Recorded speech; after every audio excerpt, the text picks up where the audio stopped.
We had a lot of big things happen. Oh, that's good. Good. When you're ready for that pickup, there's only one juice to go for, and that's the Jaw Juice. That's 281-455-8797. Get you some of that good stuff. Jaw Juice. Hey y'all, it's your girl Bree. I am so excited right now. I am finally launching my 90-day intensive at-home program. I am so excited. I know a lot of you have been asking about this, and it's finally here. It's finally about to launch, so make sure you cop it. Now, if you can't meet me at the gym, I am able to come into your homes and you get to work out with me for $1 a day. Who can't work out for $1 a day? I can, so you can too. This program is really going to propel your body to the next level and really get you ready to walk into a gym and be confident in what you're doing. Again, I am so excited. I can't wait to see everybody's transformations. I can't wait to get your feedback about the program. I am just elated. I can't even get all my words out. But the program is here. It'll be launching. And remember, you are dope. All right, all right. Hey, you are dope. That's what they said right there. Hey, check this out. Hey, welcome to another great episode of Fivecast. I know it's been a minute. A lot of things have been going on. A lot of things have changed. You know, we're making upgrades. We're trying to do stuff right here, get the studio all together and everything. But I appreciate you guys for just holding on. And I want to let everybody know the competition with the filmmakers. We're gonna do that show next week, okay, after the Memorial Day weekend. And so we're just setting everything up. So we're going to know who the winner is, and we're going to get them on the show so we can go ahead and put it out to everybody. All right. So thank you for that right there. Now, but without further ado, my next guest, listen, she's all over the place. I mean, when I say all over the place, every time you look around, if you look at her social media, she's doing this, she's doing that. She's helping people. She's talking to people. She's lit. She was just on a podcast last night or live last night. I caught it, some of it. I caught some of it last night. Thank you for tuning in. You know what I'm saying? Shout out to me tuning in, because I tune in now. It's all about support. My tune in game is strong. So I tuned in. So I want to check it out. And so without further ado, I have, you know what I'm saying, my home girl, Miss Leah in the building. Hey, everybody. You know what I'm saying? What's going on, Leah? What's going on with you? Shoot, nothing. Staying busy. You know, it's Mental Health Awareness Month. So I've been trying to, like you said, get on different platforms, talk about it, try to keep the social media popping, getting more consultations so that people can be more open to addressing their mental health issues and getting therapy. That's what I'm talking about. Shout out to that. Tony, what's up, Tony in the building? Oh, that's my friend. Yeah, old Tony. Tony said he caught some too last night. Oh, I did see that he logged in. Yeah, he got up in there too. You know what I'm saying? That's a good thing right there. Tony's always gonna support now. I do appreciate that. Tony does his thing. So support, and I try to always reciprocate. You know what I'm saying? Shout out to Earth, you know what I'm saying? Earth 32 in the building. You know what I'm saying? She done came in. I think she got some skills with some counseling too. I think she has a master's in that world as well. You know what I'm saying? So I think she heard about the show. So I think she wanted to tune in and just kind of hear what's going on, because she knows your skill set. Because you came on the show, you showed out last time you was on the show. Well, I appreciate it. And tell her, please, to leave some comments, any insight or questions she got. We would greatly appreciate it. All right. So now, it's been exactly 1 year. Like exactly on the dot. That's crazy. Like it was just posted on my social media that whenever I did my year ago today, it was at the studio. 26. She put it in there that she was on the show last year. You know what I'm saying? So that is amazing to come back on the exact day, 365 days later. That same day. And I'm glad you with the same mission, still supporting mental health, still supporting me and my business. So I greatly appreciate that. Okay, so tell us some things. Like what has changed in the past year? What have been developed from you, and just, how's your business grown? Well, I've expanded my business. I'm actually now offering virtual services in Louisiana. I am licensed there as well. I'm also a supervisor. So what that means is hold up now. Flag on the play. I call a flag on the play in a minute. Now you ain't just get by like that was just something easy you did. You a supervisor now? Yes. Come on now. So I've been doing that. So basically what that is once you become a fully licensed therapist, you have to be an associate for 18 months. So basically I get to help younger, newer therapists kind of help to develop themselves and their skills before they're fully licensed. Get out of here. Man, shout out to you. So I'm trying to get some more of us in the profession. Okay. All right. What else has been going on in this past year? In the past year? Well, I mean, I've gotten a little more social and active because COVID has went down. My son keeps me so busy. I see that on your social media now. He don't play now. He get mama take me here. Exactly, and I always want to eat up everything. So shout out to him eating. Shout out to him eating up some stuff. That's good. So outside of that and working, that's about it. And just continue to try to push mental health. Okay. All right. So now, as far as the mental health aspect of things, do you see, within our community, do you see any upcharge in it now where people are really kind of getting out there to kind of ask for help or seeking help? I definitely do. For me, initially, I acknowledged like the influx after COVID. Okay. Because a lot of people started suffering even more then. But now, because it's more normalized, we see it on our favorite TV shows. We hear more about it at work. So I think that since it's more prevalent conversation, that yes, people have like increased it. Right. I'm definitely seeing an uptick in that as well. But I will say this right here, kind of like something I put in on a post today.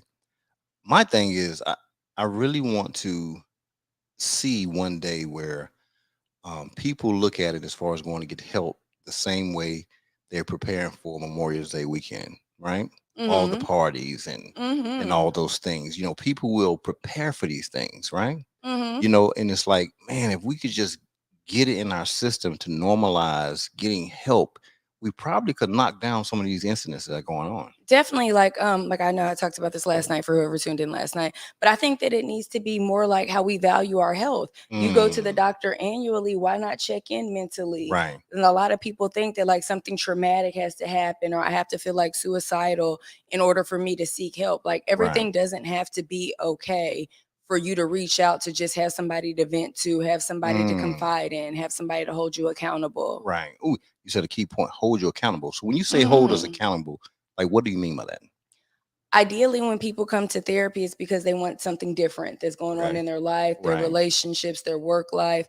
So therefore, I'm going to hold you accountable for change. You're saying that I'm working too much. Well, hey, your assignment this week is to cut off work by 9 p.m. Okay, so when you come check in with me next week or 2 weeks later, that's one of the first things I'm gonna ask. So how did you do with that goal that we set? It's to hold you accountable. And I think that accountability is major, especially when it comes to change. Right. And I like something you said last night. You were talking about when they was asking, I know you had one other, what was the gentleman name? His name is Femi. He's a male therapist, a male Black therapist. Okay, I like to emphasize because it's rare out there. And so the young lady from Black Houston, right? She had asked in regards, hey, as far as therapists, do y'all seek therapy as well? You know what I'm saying? Do you have counselors and stuff like that? And you said something kind of unique, could you tell your answer again? I think you were saying some more or less like you do self-therapy as well. You know what I'm saying? Not only just talk to somebody else. Yes, I definitely do seek therapy, but other ways to like hold myself accountable. I think like in regards to like keeping up with your basic needs, checking in with yourself with self-care, like I think some examples I gave last night is like I don't see clients before 9 a.m. I don't see clients after 5 p.m. And that's for me to like have that space to get my day started. So those are ways that I attempt to hold myself accountable. So you make that a regimen pretty much. Like you pretty much stick to that because one, it keeps you within balance. You feel that it does that for you? Okay. Because some people in their everyday jobs, especially if they're not doing such things such as counseling, they can become workaholics. Definitely, or again, society promotes that. Like I'm always for like I'm always hustling, I'm always grinding. Right. But hustles need sleep. You gotta rest so that you can grind even harder. So I think that like our culture and our society promotes that like work should be your life. Right. And that's not reality. True. It's not, and so many times, I see people, I do it myself. I'm not gonna lie to you. Like I will work. You do work a lot. and I think I come from that just probably throughout my life though. I've always been that way, and then probably just been in the military, and we're taught to, if you just do what you're supposed to do, then you're not doing enough. And you need to exceed that because one, that's how you're gonna move up. It's gonna be you excel. To excel, you have to do more than what the standard is, right? So that becomes part of what you do, and but at the same time, when you're finding yourself, and I find myself this way, if I sit down, and I'm not nothing narcoleptic or nothing, but I go so much that I can literally sit down, and if I'm on the phone and I say, hey, I'll call you back in a minute, and if I sit down, I'm gonna go to sleep. I'm gonna go to sleep. But we don't understand that like our body's like a car. If you don't put like food, fuel, sleep, fuel, you'll break down and things like that will happen. And it's not healthy because that non-REM sleep is not good for you. I know, man. And so many times I do that. Check this out. We're gonna jump to a commercial real quick and we'll be right back. We're gonna jump into my girl, Sunshine Trucker, my girl Pamela Baby, and we'll be right back with you. I remember my first paycheck as a company driver. I was appalled. How could I survive on $600 a week gross? Paying bills and managing over the road on a trainer's truck, things could get tight. I knew then that I had to help create the change that I wanted to see. To be impactful to the underserved trucking community, I founded my nonprofit Sunshine for Truckers.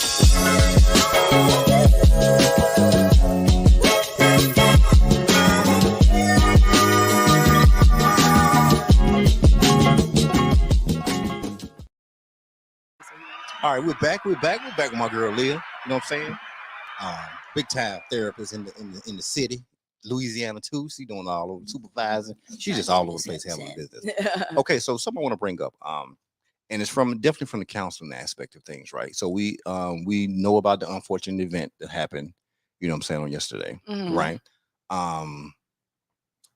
For that to happen, and I could only imagine the mindsets of not only the kids that go to school there or that go to school here in Houston. You know what I'm saying?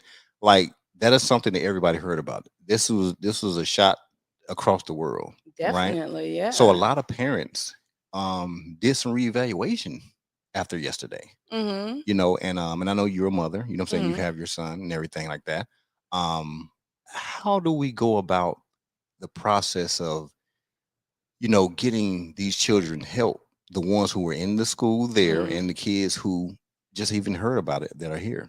Definitely. I think it's going to be like providing the resources and open conversations. Like ideally, and I think it's going to be very hard for a lot of schools because it's the end of the school year. Okay, right. I would say like offering group therapy during school hours or even providing the resources for individual therapy or finding therapists who might be willing to donate hours during this time and finding the resources. But for people who aren't able to do that, I advocate for parents to open up the conversation with your children. If the school isn't doing that, like, how did you feel? How would you think about if that happened at your school? But I know for me personally, my son's school actually has done intruder drills. Okay, got it. So it wasn't per se new to him, but it was presented to him as an intruder drill versus like a shooting. Right. So therefore, I think having open conversations and then also with a lot of these kids, letting them know what's reality and what that looks like, because there's so many video games and things like that. So letting them know, like, this isn't okay. This isn't the norm. These are things that maybe you should do when in these situations. But I think from regards to the school, they should definitely be providing resources. Right. So what happened? Like you said a key point. Like a lot of places today was the last day of school.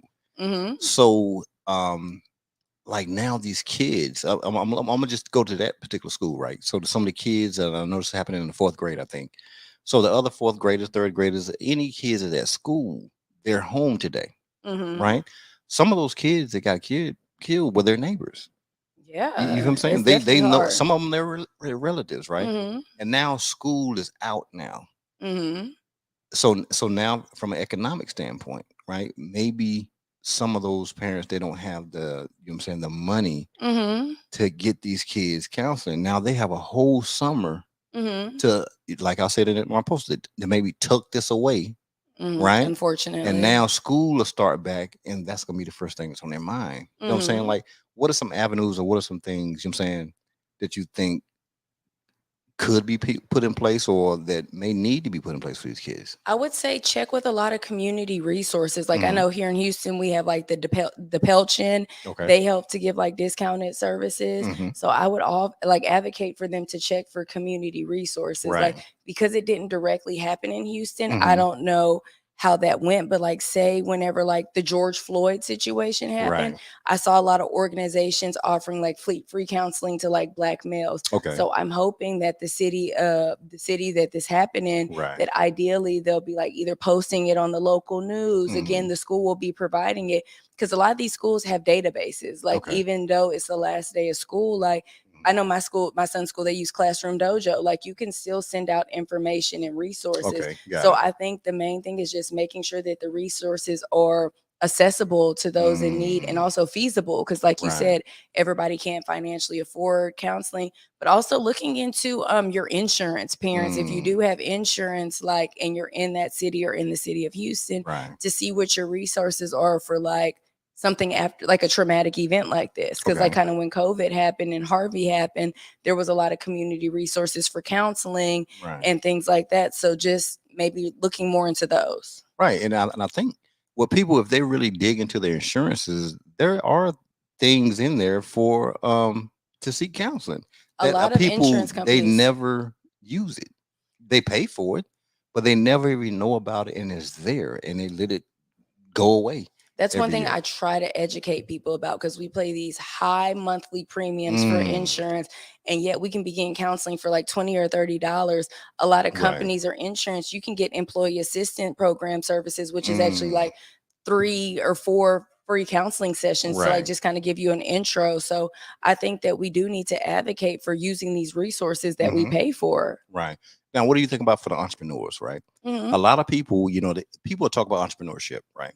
And they think, you know, a lot for whatever reason, and I got it. They look at social media. Somebody say, "Hey, start an LLC, do this right here, and man, you're the boss now." And it's not that easy. It's not that easy at all. I mean, there's mental stress. There's sleepless nights. There's lack of income being all roles. Like for me, I'm the receptionist. I'm the marketing team. Like I'm the actual therapist. Like I do the follow up with insurance. Like it's a lot. Yeah, and if you're not the one pushing, it's like the income is not coming in. Exactly. That's another thing you have to notice as an entrepreneur. There are slow seasons. Like for me, I know the summer's always slow. Like therapy's not a priority. People are traveling. I have my kids home. I don't have time. So you have to prepare for those slow seasons.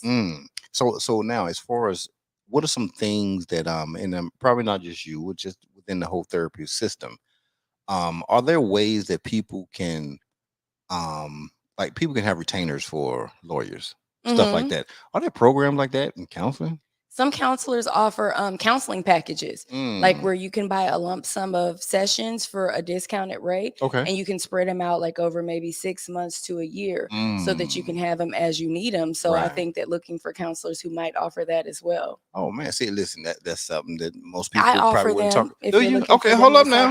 Say it again. I offer counseling packages. What? See, that's what I'm talking about. Listen, man, you know, and we're gonna keep talking about this, but you know, counseling is so important. And I'm not saying it's important because it's the hot thing right now to talk about, or because incidents have happened. Like no matter, it doesn't take national publicized incidents for counseling to be needed. Everybody has a life.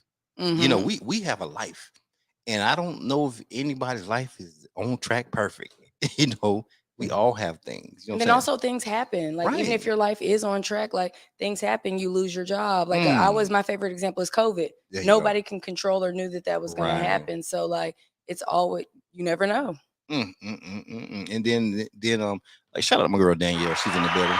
Appreciate you, Danielle, for stopping through. You know, she's in the restaurant business, and the restaurant business is tough. It definitely, you know, especially coming out of COVID, getting everybody back into your restaurant. She's out there in South Beach, you know, doing her thing down there. You great restaurant. I can't say the name. I'll be trying to say the name, Resta, something like that. You know, but it's a fancy restaurant. It's fancy. It's one of the fancy ones. But it's just one of those things. Now, just looking at our community, right? You know, in our community, I'm telling you, you know, and I'm speaking from a male perspective, okay? Counseling is still not sexy.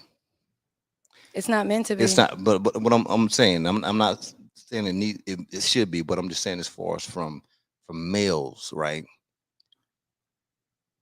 The males that are out here who are trying to date and all this stuff like that, right?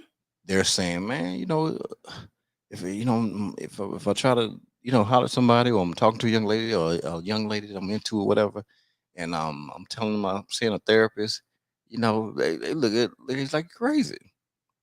Not really, because I have a lot of female clients, and they actually feel like I've never heard nobody say that. They actually find it. They won't say it to y'all. No, but the females, I'm saying, like they actually find it attractive. Like, dang, you're invested in improving yourself and doing better. If you're trying to create that insight for yourself, that means that you're opening a space for you to be a better partner. Right, but then sometimes you might hear the person, then they get mad at them.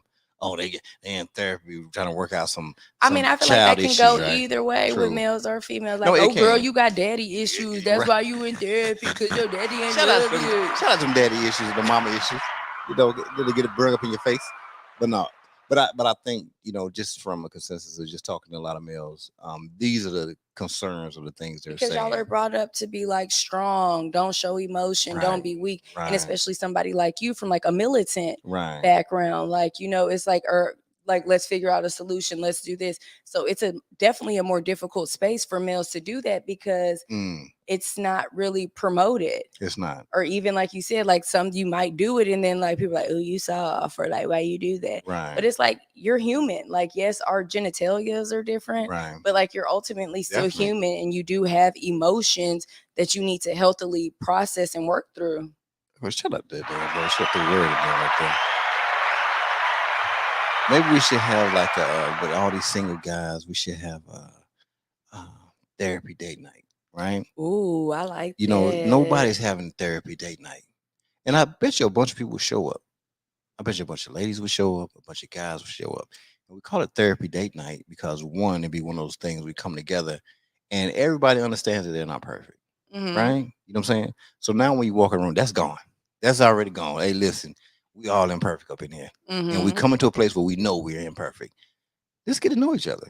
How you doing? I think it'll go back to initially what you said. I see the ladies showing up, but the fellas like date night therapy. I'm trying to make a fix of this thing. I mean, I'm here for it. I'm trying to make a fix now, you know. If you know some fellas, or fellas, if you out there and you up in for therapy and help, because I know they're out there, because I have male clients. But I mean, we might need to start recruiting now. Right. To find them fellas. You're right about that. You're right about that. They're out there. Definitely. And they need to stay on out there. Okay. Hey, we're going to just do another quick commercial real quick. We're going to jump into some Joni Love candles real fast. And we're going to see what that candle is. Hey, the voiceover on this thing is amazing. Just want to let y'all know that. When you know it's time to get the mood right.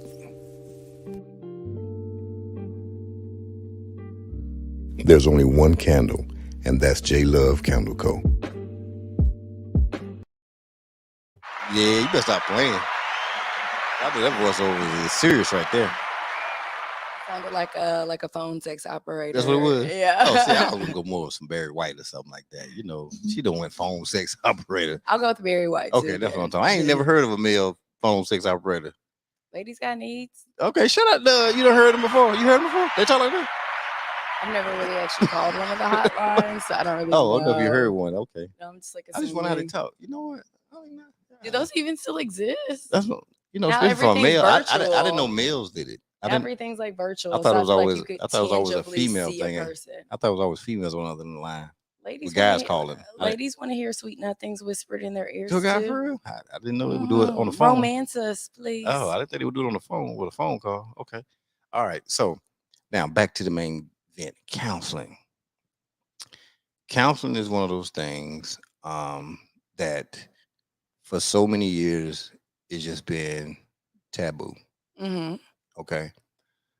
Because one, there weren't a lot of people that looked like us that was on the other end of that table that we went to. You know what I'm saying? Because even when I was coming up in school, you know, all the counselors, they didn't look like me, right? Especially where I lived at. It wasn't that way. But I can't say this about one thing about the military, right? One thing you have is counseling. Like, it's geared around counseling. It's geared that way. Really? I wouldn't have thought that. Yeah, it's weird. It's weird. But it's geared around everything you do is a counseling. Like you so just the word counseling. Now, therapy is different, right? So the word itself, we're familiar with the word. Now, therapy was something different. Now, people would run away from the therapy part of if you had to go there naturally, because it wasn't called counseling. You know what I'm saying? You had to go see psych doc. That's all you ever heard, psych doc. And then what happened was if you hear that word psych doc, then we know there's some writing was involved and it was going to be in your record. And you knew if you got higher up in rank, that record would be disclosed. There you go. And that will stop you from getting in certain positions because you have a weakness. So you see where the stereotype definitely was bred. It was bred that way, right? You know, so I know if it was bred that way in that system for a long period of time, it's changed over the years now. Now it has changed, but coming up, this is the way it was, right? And so if you come out here in the civilian sector and it's people who, they work regular 9 to 5s, they never had to go see a psych doc or whatever like that for anything. They wouldn't even go to see a regular doctor. So they definitely won't go on to see a psychiatrist or a psychologist or something like that, right? So, but now everything is at our fingertips now. Everything is either on an iPad, the phone. We have telemedicine, stuff like that that's available for people, because if you want to not, walking into an office, you can dial in and talk to. For the privacy. So you do telehealth? I am virtual only, yes. So Okay. I provide virtual therapy, and I find that it works good for a lot of my ideal clientele, right? Because of the fact that a lot of them are busy, Okay. between work, Right. personal life. So it's easier to like go to my car or go in a private room and have that session versus like battle Houston traffic for 30 minutes. And then I still need to go do this and do that. So for me, virtual therapy has worked out even better. Okay. So do you feel that people are more, they're willing to do that more than come in physically? I think that they are, but I feel like they're very open. But then I also still get those calls like, oh no, I want to see somebody in person. Like, so some people still prefer it, but I would say based on my clientele that a lot more people prefer virtual. Okay. Or even like phone sessions. Right. But do you still do face-to-face, or you don't do any? I don't. No, I shut down my office December of 2021. Okay. Shout out to the shutdown. She shut it down. She had time. You paying it overhead. Hello. No, overhead be killing that people. Part. You know what I'm saying? So the future in counseling, the future in therapy, where do you think we're going with that now? I hope is to expand it, to make it more generalized, that people will be seeking it more, that employers will begin making it more of a priority. Insurances will maybe lower the cost. And also on our end as a therapist, pay us more, because like we really don't get like reimbursed like that much from insurance companies, which is why a lot of therapists would rather be cash pay versus insurance. So I think once like a lot of more policy changes happen, then it'll help make it more accessible to the general public. So therefore it'll be more normalized to talk about. Like, it's easy to be like, oh, I'm on birth control, or oh, I got anxiety, I take Xanax, because Big Pharma is making the pills. They're everywhere. We see these commercials. They're prevalent. Like, how often do you see counseling commercials? Like, yeah, they're there. But if you did the ratio of like counseling commercials to like all these different pills that they're advertising, like they subsede them by a lot. So I think the more that we begin having these conversations and attempting to normalize that like mental health issues and counseling is okay, then that'll help to kind of expand things for the future. Okay, so how much you think that medication plays a part into people not seeking counseling, because they figure, I have my pills, so I don't need to talk to anybody. I just go see a doctor, get the script, and I would say a great part, we're kind of in a microwave society. Like, people want stuff fast. I go to the gym and eat healthy for one day. I want some abs. Like, and for some, unfortunately, a lot of doctors and these, again, commercials, they advertise like this quick fix, like, oh, take it for 2-3 weeks. Like, your energy should be up, your appetite suppressed, but like, those issues are still going to be there. So yes, your functioning has increased, but your mental capacity is still depleted if you're still dealing with this childhood trauma, that breakup, that work stress, these generational curses. Right. So do you think a lot of people, and I'm just asking this straight out, do you think a lot of people think that or if I go to 1 or 2 sessions, I'm fixed, cured, and I don't have a problem anymore? 100%. I don't need to see anymore. 100%. People expect me to like figure out on the first session, but my whole thing is that like, I don't know you. I need at least like 2 or 3 sessions to get to know you, get to know your thinking styles, to be able to better assess the problem. Like, if somebody jumps to conclusions in the first sessions to try to fix everything, for me, that's not the ideal therapist. And I always tell my clients, my like phrase for therapy is that like, you're the pilot and I'm the co-pilot. So I need for you to lay out the land for me, where our destination is, so that I can better guide you. But if I don't have that, you won't be like, we going to Miami, and I'm gonna be like, bet, let's go north. And then we end up in New York, and I'm like, oh, I thought you said you want to go up. Like, versus if I don't take that time to actually get to know you and what you specifically want to work on, or what background is causing these current behaviors or issues that you're having. Okay, I noticed you said that you're taking you take male clients now. I've always taken male clients. You're probably seeing them or whatever.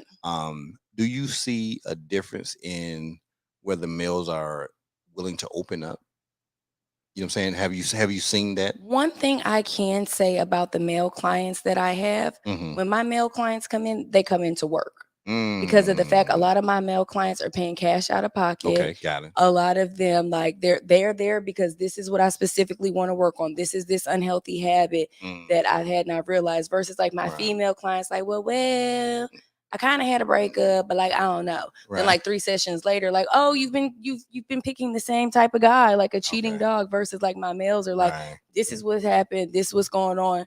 I don't like it. What's up, miss? How we fix this? So I would say that my male clients that I do have, they come to work. And that's one thing I love about them. Do you think it's because maybe in some cases, and I explain this to some people sometimes, as far as maybe a lot of males, you know, we just want to fix whatever it is. You know what I'm saying? Like, we don't really get caught up in the whole motion of it. They're like, listen, well, I gotta fix this. And that's the benefit of therapy, because I'm going to say, before we can fix this, let's break it down. Let's talk about it. Right. Y'all don't usually want to talk about it. But then the fact that I invested my money and dang, I got these like 45 minutes that I got to sit here. Right. I guess like we can talk about it. Okay, lay it on out here. Right. A lot of underlying issues. And it's creating that comfortable environment as well. And I think that that's the importance of finding a therapist that fits you and works best for you. Right. Yeah, and you got to do that. Now, what is some advice that you would give people who are seeking to find counselors or therapists and stuff like that? Like,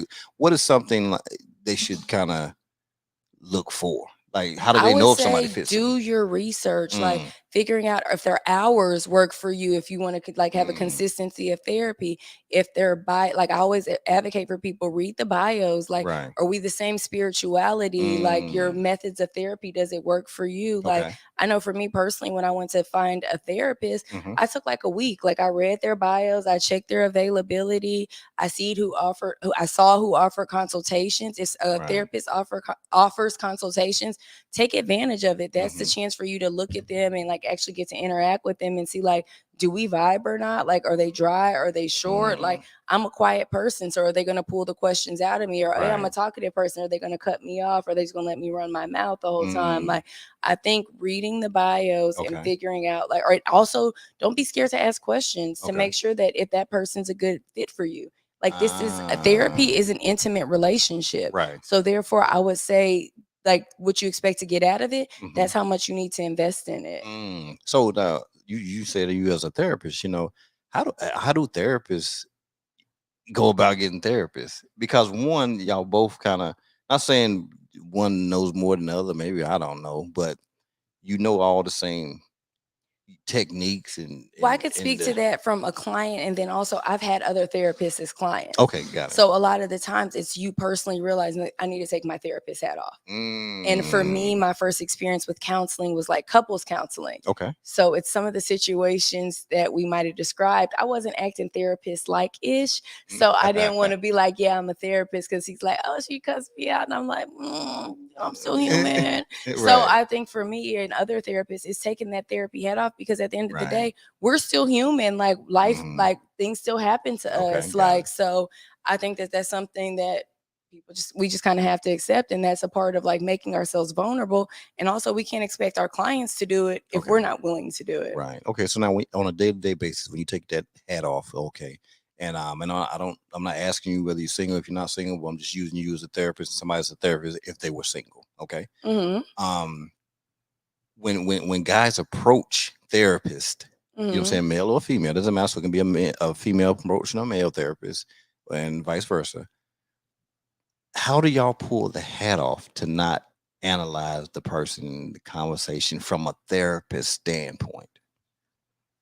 I can only speak for myself. Okay. I don't necessarily say that I'm providing therapy, but anybody who's known me like since a child or before being a therapist, I ask a lot of questions. Okay. Like, I'm a very inquisitive person. Like, I want to know about you, like why you think that way. Hence, I guess why I became a therapist. So for me, I still act like that because of the fact that that's who I am. Like, if we're like, hey, let's go on a date night. Where are we going? What do I wear? What time? Did you make reservations? Like, that's me. So if you can't really take that during the dating process, then like, We're not like, now am I trying to like diagnose them? Right. No, but I'm just like a naturally inquisitive like person. Right. Have I been on dates and people like, oh, you trying to therapize me? Therapize. They throw some words on that now. No, I'm just trying to get to know you. That's what people do when they date.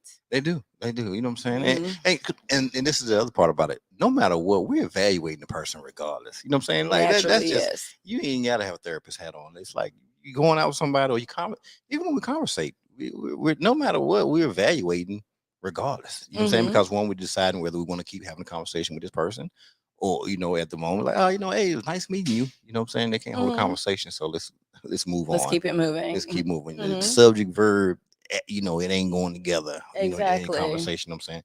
Hey, we'll be right back. We'll jump into another quick commercial, I'm saying, with Ja Juice, and we'll be right back. When you're ready for that pickup, there's only one juice to go for, and that's the Ja Juice. That's 281-455-8797. Get you some of that good stuff. Ja Juice. Yeah. Oh, yeah. Ja Juice is out right here. And they deliver. You know what I'm saying?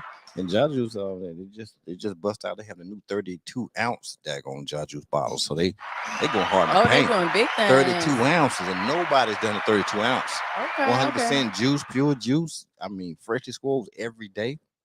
They don't sell stuff from yesterday. I love fresh juices. So they do it that day, and it all gets sold that day. Oh, that means business is booming. I love it. You know what I'm saying? But shout out to them. Shout out to Ja Juice. They do their thing all the time. That's what happened.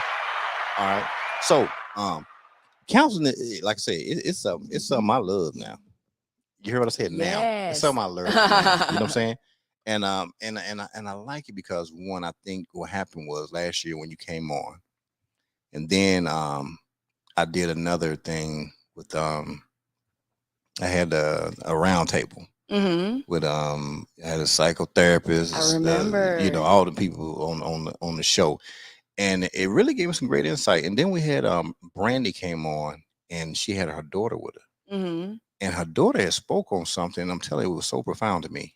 She was speaking on, she was big on Instagram and stuff like that. And so she was doing like pageants and stuff like that. And she had a video, and she did workout. So and the video went viral. Like it went viral, and celebrities were contacting her, just saying, speaking to her and her friends and everything like that. But what happened was none of the other videos did the same thing that one did. It's hard to keep that momentum. She took it a whole nother way, right? But it was her reality. And she said something, and I think Brandy or whoever, they were telling her like, hey, don't worry about it. The people, they're not your friends or whatever. But in reality, yes, they are. Because that generation. That's what you look at. That's what they look at. Followers were their friends. So it hit me like that day. I was like, yo, I never thought about it like that. That's their reality. It's their reality. It's like your son, right? Does he have a phone? He has a phone, and it's a touchscreen, right? He has an iPhone. He has a touchscreen phone, right? Shout out to you. Give him big money. That's what you do. You know what I'm saying? But anyway, but the point I'm trying to make, I ain't trying to give them no props, those Apple people, but he has a touchscreen phone, right? That's his reality. When he thinks of a phone, from his whole time of existing with phones, he's supposed to see somebody. You know what I'm saying? I'm sure he knows how to FaceTime or whatever. Oh, yeah, he's a big gamer. So right. Even in like the games. So he knows he's supposed to see somebody or when he uses a phone. That's his normal. It wasn't your normal, right? It wasn't my normal. But that's his normal. Right? So if we try to make them kind of understand things from the way and perspective we understood things, it's just probably not going to happen. At all. Right? Because we did, once again now, that's where we have to self-evaluate. We have to self-counsel ourselves. You know what I'm saying? We have to get a little smarter because now we have to try to make them understand, not in our way, but in their way. You get what I'm saying? Because this is their reality now. You know what I'm saying? So just like with her, those followers and those likes, those were her realities. And when those realities happened, it took something away from her. And it made her constantly look at the phone to see why they're not liking. They don't like me anymore. And it's difficult for them. Right. And so it took counseling to make that kind of rationalize those thoughts that like in person and what you see immediately around you is your reality. And so now that leads me into social media.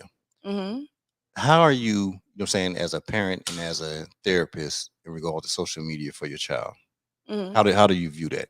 I limit a lot of phone times. Right. I do like the little parent controls on his YouTube, right? Everything like that. And I mean, I'm nosy. Like at the end of the night, he gives his phone to me. Right. I be reading text messages. Right. I go through most recent reviews. Don't play that. Like I need to know. Listen. Inspector Gadget. All in your stuff. So when he gets older, you already know what's going to happen. Your mama in your business. Give me your phone. But I say this because social media, in a lot of cases, they have made people, especially a lot of young girls and women, because I have pretty much all daughters and one son, right? It makes them think that this is how they have to be shaped. This is how they have to look. And there's so many filters that are altering like social media. So when that filter situation happened, when they talk about no more filters, people was dying. People went crazy. I think it more grown ups though. Naturally be pretty. What? Or even now when you do your pictures, there's like so many apps. You can make your waist smaller, your head bigger, your butt bigger. Like, I didn't know they could do. I didn't know you could do your body with the apps. I didn't know you could do that. There's a whole bunch of them. There's YouTube channels on how to teach you how to do them. Like technology's a beast, but it's living in your reality and knowing that on social media, we're just getting a very tiny fragment of somebody's life. Right. I could post, and then I think that also we don't understand, and like my mom's old school, so I began to explain this to her. Everything on social media is not real time. Right. Like my mom be like, so and so is out to eat here.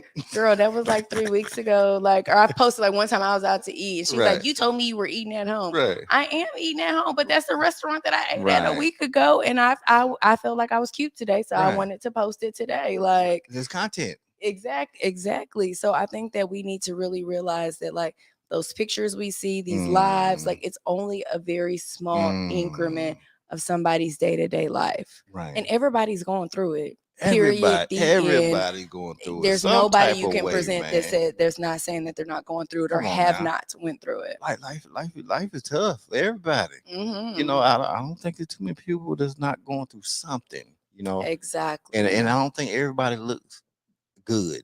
Like these filters be trying to big facts. It's just especially not here happen, in man. Houston. It's just Houston not is happen. So small. I've seen so many people that I see on Instagram, and then I'll see them in like real life, and I'm like, wait, you're who? Like, I say that all the time. Like, I'm confused. I would have never known. I seen this one person who's from here, and they be on Instagram, right? And I was at the gas station, and they seen me, and they were like, "Hey, you so and so?" I like, yeah, and I looked at them. Because I was like,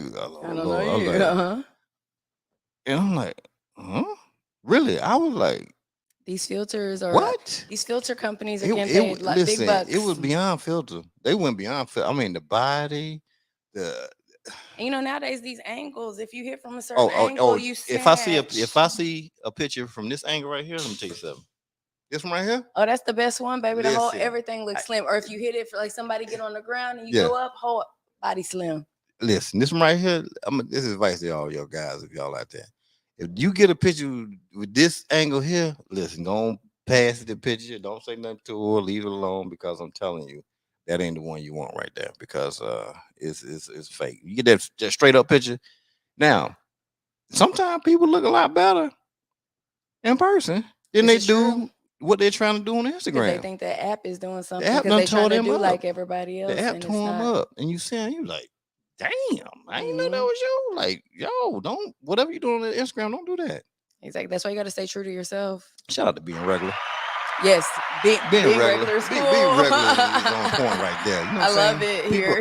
People like that regular game. Regular game be strong, you know what I'm saying? Hey, we're going to jump to one more commercial real quick, and then we'll be right back with you in a second. Yeah. I got to hit my girl Sunshine twice, because it's my girl. I remember my first paycheck as a company driver. I was appalled. How could I survive on $600 a week gross? Paying bills and managing over the road on a trainer's truck, things could get tight. I knew then that I had to help create the change that I wanted to see. To be impactful to the underserved trucking community, I founded my nonprofit Sunshine for Truckers.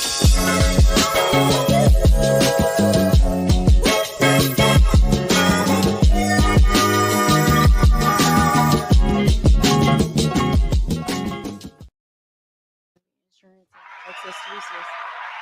Yeah, we back right once again. Sunshine for truckers.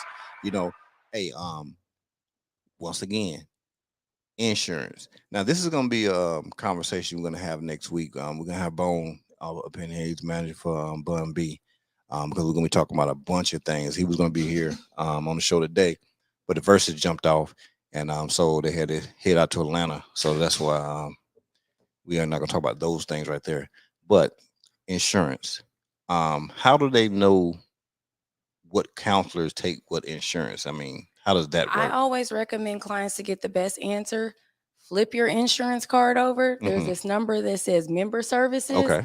Call them. Right. They ask you for your zip code or any preferences, and they'll email you a list of all the providers. Like I have clients who's called me and like, I just called and asked for a Black therapist. Like, and they'll give you a list. So that's my main thing, is starting with calling member services. And a lot of the times it's not a 1-800 number, it's a local number, and it'll directly get you to somebody. So I would always encourage people, that's a great first start. Okay, what about like TRICARE, stuff like that?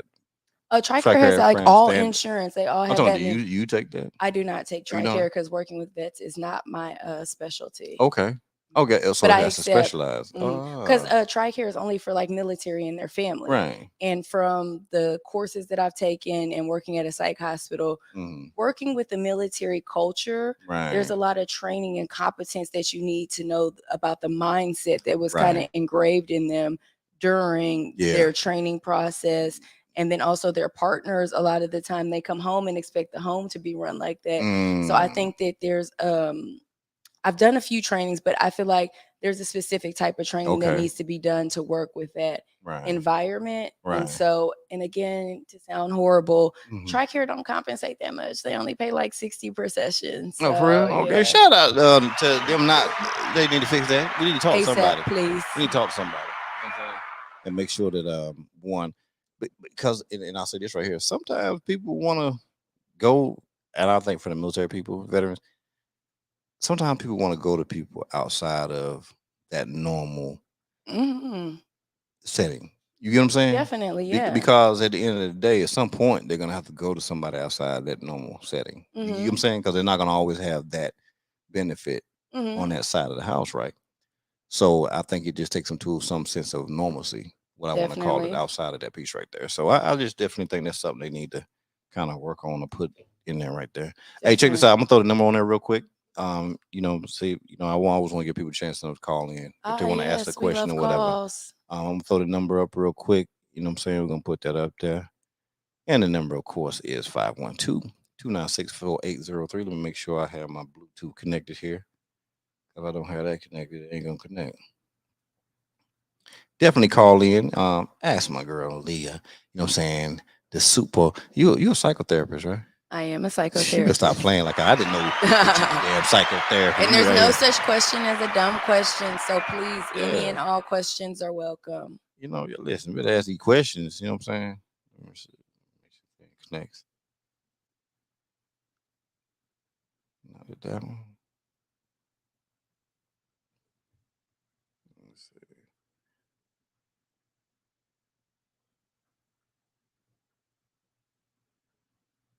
All right, well, there we go. Here we go. As soon as it connected, they got a call in. You be hot out there on these streets, girl. You know what I'm saying? Hot on these streets. Hotline bling. Let me see here. Who we got on the line over here? Yellow. Who we got on the line? The one and only. That other. Come on now. Country boy. That other country boy.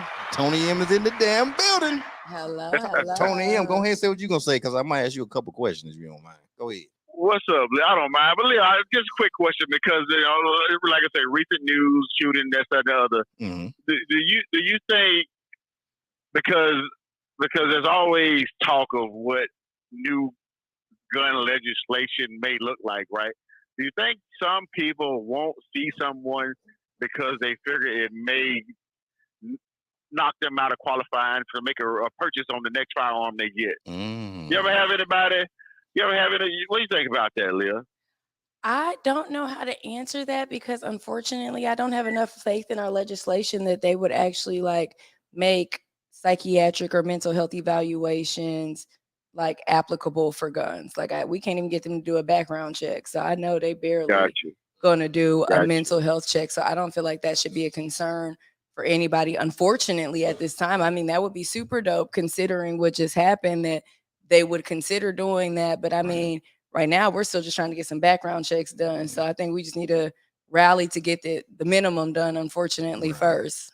Gotcha. And with this being in your it's in your pen, for lack of better words at the moment. But what would you, maybe some thoughts of ideas? What would like a mental health evaluation kind of look like? Have you ever thought about it? Like, I'm gonna put you on the spot, dollars. But have you ever thought about what would I know. That's why she can handle it. What do you think a mental health evaluation might be consist of, or a few questions or something? I don't know. You tell me, Lil.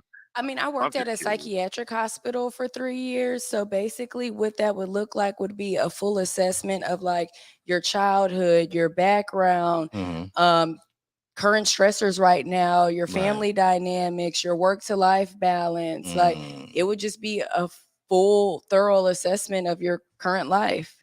It's that jaw juice. Fresh what we were just talking about.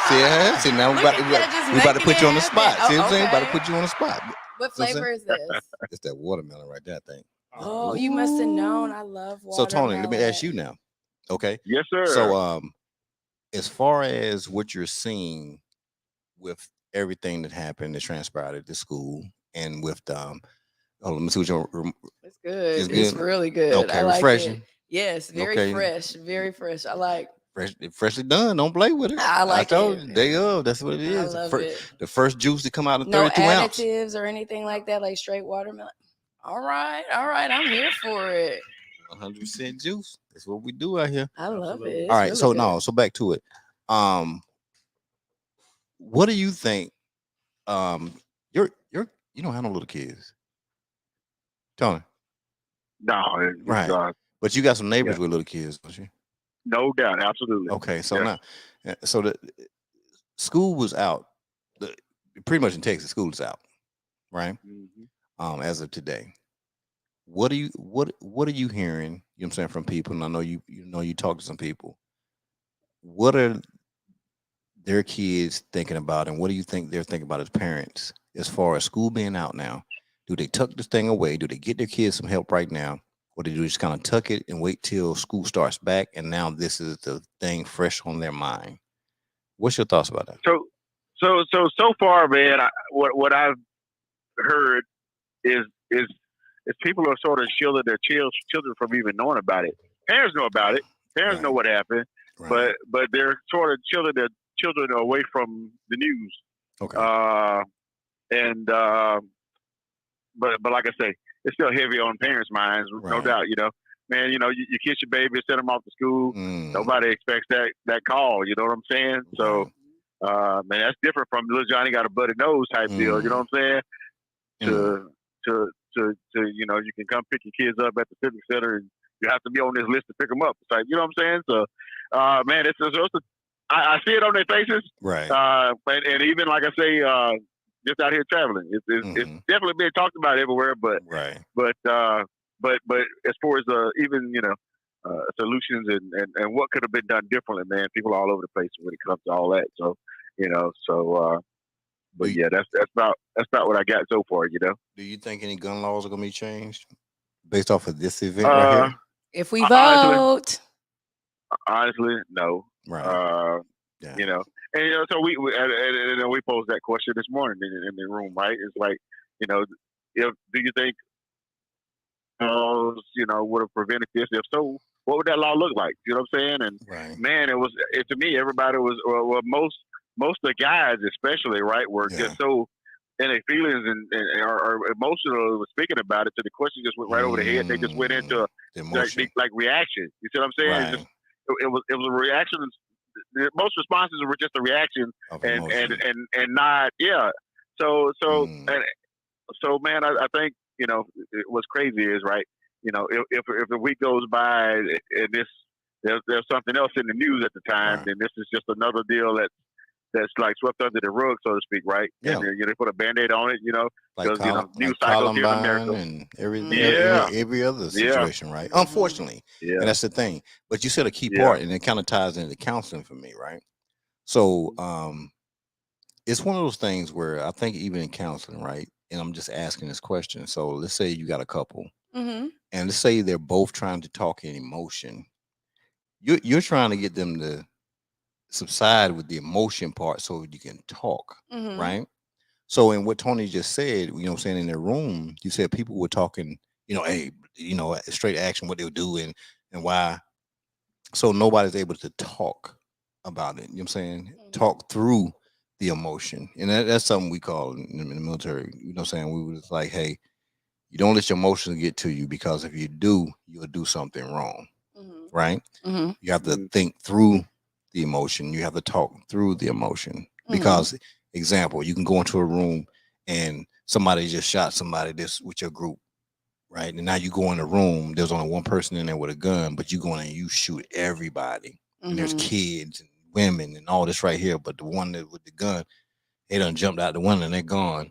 But you just killed everybody because you went off emotion instead of thinking through it, right? And so in this scenario, what you just talking about, Tony, it just makes me think about that. And at some point, we're going to have to talk about this, at some level, without the emotion, of course, because that's the only way decisions can be made. Because sure, you can't make a decision off the emotion, then you'd be like, okay, no, boom, guns on, this shit right here, right? But talk about it so both parties can be heard. That's why they taught in debate in college and school and high school, there was no emotion involved. Okay. Because one, you had to be able to listen to what the person was saying without getting mad, right? We have to get to that point. But to your point, Tony, I do believe that no, nothing will change about gun laws. Unfortunate. Because it's a multi-billion-dollar industry. You know what I'm saying? And you can't sell guns to just the good people and be rich. It don't work that way. You know what I'm saying? I think they should put some stipulations. It's easy to get a gun. Like, because I know when I bought my gun over during COVID, I bought the gun online, showed my ID, picked it up from the store, and that's it. Have a nice day, ma'am. I think now, what's the difference now? I think, but you can't do Walmart sell guns anymore? Academy does for sure. Long rifles. I can't hear you. I'm sorry. I think they just selling long rifles. The rifles? Okay. All right. But I know Academy sells guns because I get bullets and stuff from there. So you can buy a gun from Academy easily. Do they check you when you just buy bullets? No. They ain't even asking for no ID if I was even over 18. Like, I just bought some bullets and that. Here's your total, ma'am. Like, So Tony, if they did stop the buy of guns, right? Do you think people still just have guns anyway? Heck yeah. Yeah, absolutely. Right. Safety. I know I sound like a hypocrite now, huh? But no, I feel like they should have better like background checks. But I do feel as if like protection, and especially like me being a single female, being out and about, living alone, like, and I have a child, like I need to be able to protect myself. Well, I know one of the things they were saying the guy, because he was 18 years old, but you look at it, and then this is the counter to that, right?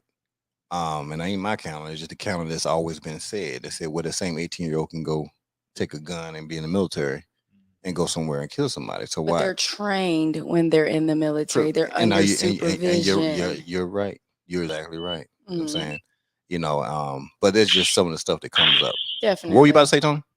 Yeah, but you also hear in that same line, right? What are you? 18 to buy cigarettes, 21 to drink. There's all sorts of stuff. But other than that, I was gonna say, man, is we had a young lady call in or was in their room this morning, right? And she was from Uvalde. She got kids that were at that school, right? Tough pill to swallow, man. And she was definitely very emotional. With reason, though. You see what I'm saying? Right. And just a lot of the therapies, man. And it's like this saying I heard some time ago: first seek to understand. She had heard all the comments, and like I said, and they were just reactions more than they were solutions or so. But it's like I said, man, nobody that day in that town kissed their baby, saw them off to school, and expected to get that kind of a phone call. Right. I still say, man, get to know your neighbors, man. Go, you see something ain't right, say something or go do something about it. Other than that, like I say, man, it's a tragedy, but there was one other thing I was gonna say, and dang it, I forgot it. God dang it, but shucks.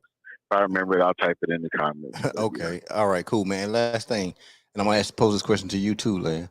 One of the things they said they were angry about, they said that the officers that went into the school, they went into school after they heard what was going on. They ran into to find their kids to get their kids out of school, and they were mad at that. I heard about that. So I'm asking y'all the question: if you were the officers and you ran to your son's school, and that was going on in your son, you didn't know what was going on in that, but you knew where your son's class was, and you ran into that school, where would you have went?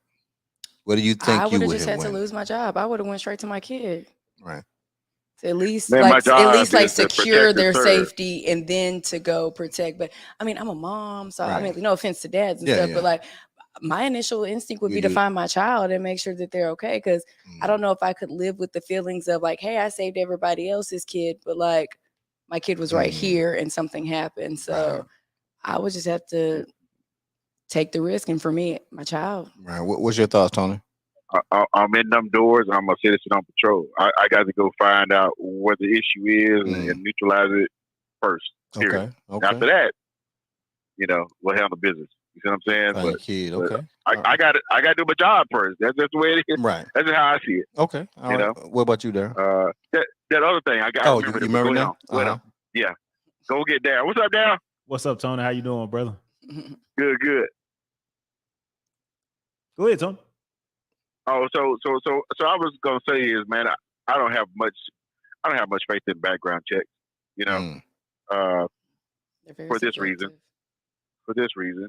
A normal everyday citizen doesn't become a criminal until that decision, and then depending on the pockets of said citizen, it may or may not show in his record. You feel me? Right. So I don't really have much faith in background checks because it's my past may or may not show. It may not be a reflection of me today, or if I made some dumbass decision tomorrow. You see what I'm saying? That's what you're saying. So yeah, okay. That's all I had. Okay, man. Well, I appreciate you calling in, brother, as always. Nice to chat with you. Okay. Later on. All right, now, Daryl, you have appreciate it, Tony. Yeah, I want to say, I mean, my first responsibility is to my child. Okay. So that's the first thing I'm gonna respond to. But me being a man, I'm naturally gonna go to neutralize the threat as well. Right. But I understand my first thought is gonna be my child. Right. And it just made me think about something. There was a movie out a while back, even based on what Tony just said about the background check, where I can't remember what it was, but they did there's like some kind of computer simulation. And they would come arrest you or lock you up for a crime that you might commit in the future. Oh, and wow. I'm literally thinking about, like, as much as we're asking for things to change, and he asked the question, what would we want the change to be? Mm-hmm. Right. And outside of something similar to that, it's weird to say, I mean, even to think about, but I don't think they make movies by accident. I think at a certain point, we're actually walking in that direction, and not knowing to ourselves, we're actually asking for that type of policing to happen at some point. It is a catch-22 kind of. It is. I mean, it's almost getting to our the phones point are like the China. feds for real. And it really is. And it's like getting the sense of way, China and London, all those places work. Everything is cameras, and people can't wear shades in certain countries because one, they want to keep an eye on the retinas, and and we're doing it right now, whether we realize it. We go to the airport, we do what's the thing? It's all light blue. The body scanning. Clear and all that stuff like that. It's just, I mean, they got it anyways. You might well gonna get it because they got you anyway. And if you're not out here doing nothing wrong, then okay. You know what I'm saying? If you living that life, then okay, you probably want to duck and wear shades all the time so they can't get you. I got it, But and it could be reality where we're going, and but when you come from an environment that's a total control environment, which I came from it for 25 years, so I know what a total control environment is, because when you operate in a bubble, they control your life for every aspect of your life, from Where you at, where you going. Okay, I want to know your trip. You know, you can go home on leave, right? But you're gonna say where you're gonna stop at for fuel and rest, who house you going to, what's the address to that house, what's the phone number to that house right there.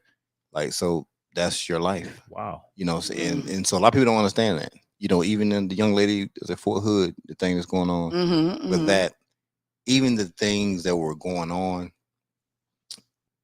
I'm gonna just say it's normal. Like, that's how it operates. But you gotta understand that side, they don't come out to the side and defend what that's the way that system works. You know what I'm saying? So if you could be in trouble for something and I restrict you to base, you restrict the base, then you can't leave. If you go outside the base, you just messed up. So when you come back, guess what I'm gonna lock you up. Then we in our jail. That's the way it works because it's called Uniform Code of Military Justice. It's going to court. You went to court in the military, and you have a sentence. You know what I'm saying? You have to follow that sentence. You will be supervised 24 hours a day. You will check in at this time, and this time, this time, and this time. That's the way it works, and we all sign a name to it. You know, there's a process when you're getting out. You know what I'm saying? Some people just get tired of it. Oh, I can't wait for that date, and then you start acting up, and that's typical. Honestly, yeah, it's typical. And so it's just one of those things, man. But when you don't understand that system, it is gonna look crazy. Right. You know what I'm saying? But you gotta understand that system is that system. That's the way it works. You know what I'm saying? But hey, I ain't gonna go on about that right there. But Leah, let me tell you something, sister. You out here doing your thing. Thank you. This has been the 1 year anniversary for her. You know what I'm saying? She was on the show exactly 1 year ago last year on this exact day. You know what I'm saying? So we brought her back. She's doing great. She's running around here, super psychotherapist. She's doing her thing, supervisor. She got Texas locked down, Louisiana locked down. She's just doing it big. Company called LiaSon. Oh, LiaSon. Okay, I thought it was LiaSon. I'm saying it all toe up. You know what I'm saying? It's a play on words. Son, you know what I'm saying? I think that's smart. Doing great things, and I enjoy your Instagram. You know what I'm saying? I've been living my life through it. She'll go have fun and stuff like that. I said, look at old Leah doing her thing out there. To do a little something. She be doing it too. She be doing it sometimes. Sometimes, Leah, girl, hey. I enjoy my life. You enjoying it. Shout out to enjoying the life. That's what she be doing. Hey, I appreciate you, and I thank you for always being available. You know what I'm saying? You didn't shun me from the time you came on the show. You still be like, okay, what's up, G? You know what I'm saying? I mean, because I love genuine connection. So I appreciate you for having me yet again. Yeah, no, I appreciate you coming back. You know what I'm saying? When people come back, they make you feel good like that. You must have did something, made a mark some type of way. They came back. So, hey, I appreciate everybody. Hey, check this out. I got a treat for y'all next week. These juices are dope too, guys. Tell them about them juices. You know what I'm saying? Let's run the commercial real quick, and I'm going to come back and I'm going to tell you who I got coming on the show. On Tuesday, it's going to blow everybody's mind. I'm telling you. When you're ready for that pickup, there's only one juice to go for, and that's the Jaw Juice. That's 281-455-8797. Get you some of that good stuff. Jaw Juice. Shout out to the guy with the damn voiceover. That damn voiceover guy. We might need to shout out to the voiceover guy. He needs a whole deal to himself. He needs a whole deal all to himself. You know what I'm saying? All to himself. Hey, let me tell you who I got coming on the show next week, man. On Tuesday, I got a brother. His name Bill, right? You know what I'm saying? Billy, what they call him, but it's pretty much the game changer. You can follow him on Instagram at I am Bill Co. Okay. He's the owner of Bill Co. Barbershop. He ain't just the barbershop. He does everything. You know what I'm saying? I'm talking about he does it. And he does it. I mean, he's like world renowned. I'm just honored to even have him come on the show. You know what I'm saying? I feel like I'm doing something now. I'm getting people like him on the show. You know, he stayed busy. You doing big things right there. You gotta stop playing now. You doing big things, stuff boss like that. moves. You know what I'm saying? We trying to do some boss moves on the budget. You know, my Chuck Taylor. That's what I do. Chuck Taylor game. But but no, so he's coming on the show on Tuesday. We talked today, and a great conversation. So he's gonna come on the show Tuesday. So it's gonna be a great show. He has a great story. That's the reason why he's coming. His story is profound. And when I tell you don't want to miss it, because that's what the show is really all about. It's about the stories, you know what I'm saying? Like, I remember the college she went to and everything, and what she did at college up there, you know what I'm saying, the statue down the street. and everything. Shut up. Don't like I don't remember stuff. Cats. You know what I'm saying? Like I don't remember stuff like that. You have a good memory. I know. I listen. Listening is essential. I listen. And so we have a great show. Hey, I appreciate y'all. Man, please get people out here. We need to make counseling just as important as going to the cookouts, to the brunches, for the weekend. We need to do that. We can't lose anybody else. You know what I'm saying? And it's just not your responsibility because you need to identify the signs, but it's our responsibility as well. If we know we need to talk about something, we need to talk to somebody, reach out to Leah. I'm telling you right now. I'm here. She is there. She has free consultation, right? I do offer. Come on, man. You gotta stop playing. You don't just get the free consultation on the books. You know what I'm saying? You're gonna get a free consultation, but you're gonna get somebody who cares, who knows her business, and who handles her business. You know what I'm saying? And she takes some insurances. So you definitely want to do it. So make sure y'all book. Make sure you definitely book. Hold on, somebody has something real quick. Last, what did it say? You hear something? I thought you were about to say something. I'm sorry. You good? I'm good. Yes. Okay, sir. you good? All right. Hey, so I'll see y'all on Tuesday. You'll have a safe Memorial Day weekend. Yes. And think about what Memorial Day is as well. You know what I'm saying? And really, absolutely. really think about it. You know what I'm saying? Shout out to all those people. All of them. You know what I'm saying? Who definitely gave that ultimate sacrifice and stuff like that. And I appreciate y'all. We'll holler at y'all. I ain't even come in with no theme music. You know what I'm saying? But I'm gonna go out with the theme music because I should have done that any daggone way. So I appreciate y'all all the time. And that's it. It's the king of love track, baby. Take, wheel. Take, wheel. Everybody take, wheel. Come on, take, wheel. Do the take, wheel. Everybody take, wheel. You got to speak to me, bitch, I don't give a fuck. Give you a jab to the nose and make you say what's up. I'm in the club, nigga, tuck with the long barrel. When the music stops having singing, not Christmas carols. People hate me, man, I really do know why. They see the wings on my back and they know I'm gon' fly. So what the fuck supposed to do? Just try to please people. Got my MBK crew family and I don't get people. Remember, used to put newspaper in my tennis shoes. Used to walk around in them tennis, the mini shoes. For party nigga, I was too thugged out for that. Never told all my enemies I couldn't be a rat. But niggas told on me, nigga, they got it in return. Now in they mama's living room in a nice urn. Fuck you, your whole crew, bitch, cause you gon' get caught. Blow your brains out in your lap, now hold that thought. Motherfucker, stop pretending of a new era. Jay will get in and poppin', nigga, cause I'm so clever. You can love me, I hate me, nigga, but I'm still ready. G5 legacy never ending, bitch, stop pretending. This is the beginning of a new era. Jay will get in and poppin', nigga, cause I'm so clever. You can love me, I hate me, nigga, but I'm still ready. G5 legacy never ending, bitch, stop pretending. This is just for my killers who just straight up murder. Leave you in the sewer dead just like a ninja turtle. I got connections with the real fucking black mob. And I'm trying to get it right for my man God. So any drama, don't believe me that there's no problem. Niggas will torture your ass, you wish they fucking rob you. Menace to society, that's my favorite one. Desert Eagle 50 caliber, that's my favorite gun. My next gunning, yes I'm gunning for the fucking dome. You the homie kid cause you always running fucking home. MBK got a boy, your house will clap it up. I run my mouth like a big booty bitch, I can back it up. Try niggas on pickups just like they did in Jasper. Keep fucking around, your new friend is gonna be Casper. You gonna be in the casket, people trying to comfort on you. But so many hoes ain't taking can play golf for you. Motherfuckers stop pretending of a new era. Jay will get in and poppin', nigga, cause I'm so clever. You can love me, I hate me, nigga, but I'm still with it. G5 legacy never ending, bitches stop pretending. This is the beginning of a new era. Jay will get in and poppin', nigga, cause I'm so clever. You can love me, I hate me, nigga, but I'm still with it. G5 legacy never ending, bitches stop pretending. Fuck that shit, boy, I'm tired of being nice. White shit in your head, this mic is not a fucking lights. Like keep the termites fed, like a pistol stay with some lead. Like Marita dog, stay with some bread. I lived in the trailer, not no projects. It's still got but you wouldn't run on my set. I kill niggas, dog, and also I kill time. Tell out my snitches, head two fucking moms. Niggas tell me, goddamn, they drop a fucking dime. Your brains are gone, now you out of your fucking mind.